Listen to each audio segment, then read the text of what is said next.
All right, boys and girls, so here we are today, and we're going to put some rounding notes in our journal. So I need you to go ahead and turn to the next available page.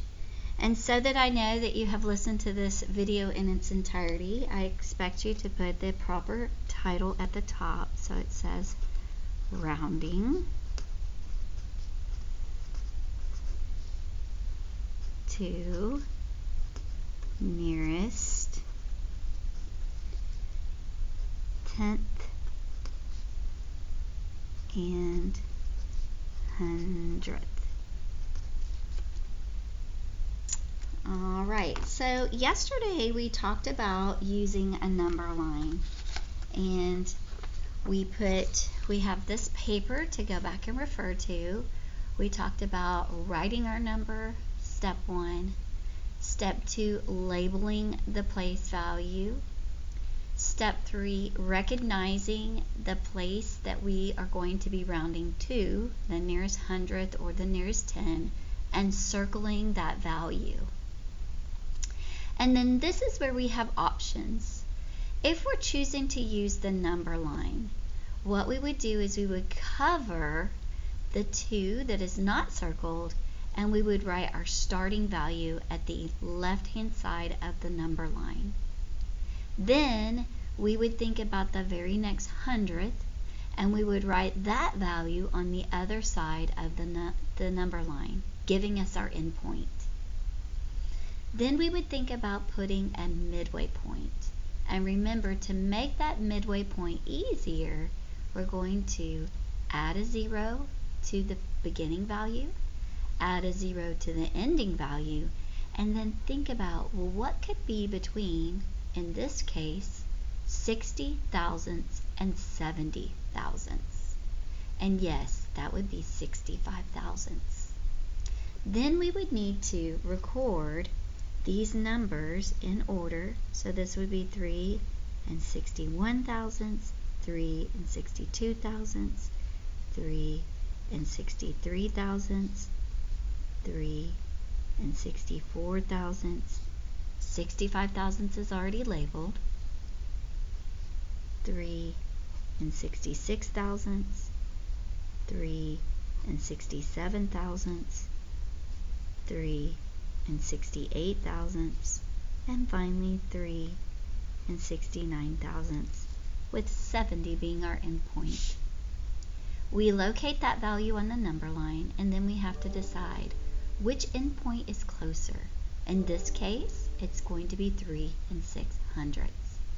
That is why when we round this number, 3 and 62 thousandths, to the nearest hundredth, the nearest hundredth is 3 and 6 hundredths.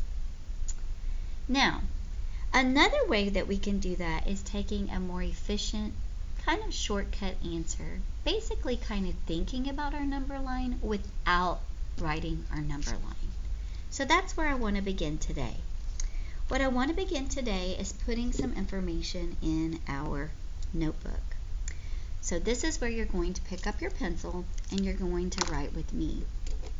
So I'm going to grab my pencil, and I'm going to draw a small road with a hill that goes up and then it comes back down just like so.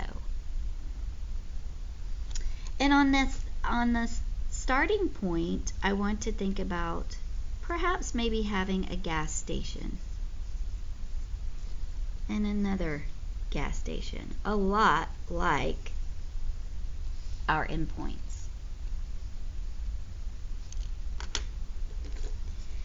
And thinking about this gas station being on the left and this one being on the right.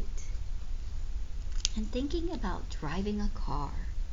So if I was almost out of gas and I was thinking about the values, if I had 0, 1, 2, 3, or 4, and I ran out of gas, obviously it would be closer to go back to the left gas station. So what we would say is that we would stay there. and I'm going to write the word stay.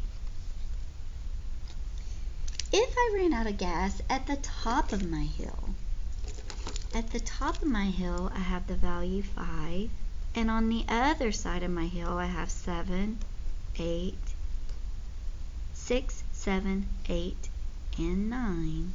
It would be easier to go to the right-hand gas station. We call that grow up. So I'm going to use this quick reference when I'm thinking about rounding my numbers. So today you have a practice. This practice looks like this. You have some that you're going to be rounding to the nearest tenth, and you have some that you're going to be, looks like we're going to be rounding each one of these to their nearest tenth. I think I'm going to change those directions. I'm going to change these directions to nearest hundredth. So go ahead and change the directions to the nearest hundredth. That way we get some practice. Okay? All right. So what I'm going to do for you boys and girls is I'm actually going to put some of these in notes, and then you can go back and you can just copy over your answers. So I plan to do about 5 of this set and 5 of that set. So go ahead and tune into the next video after you have your notes complete.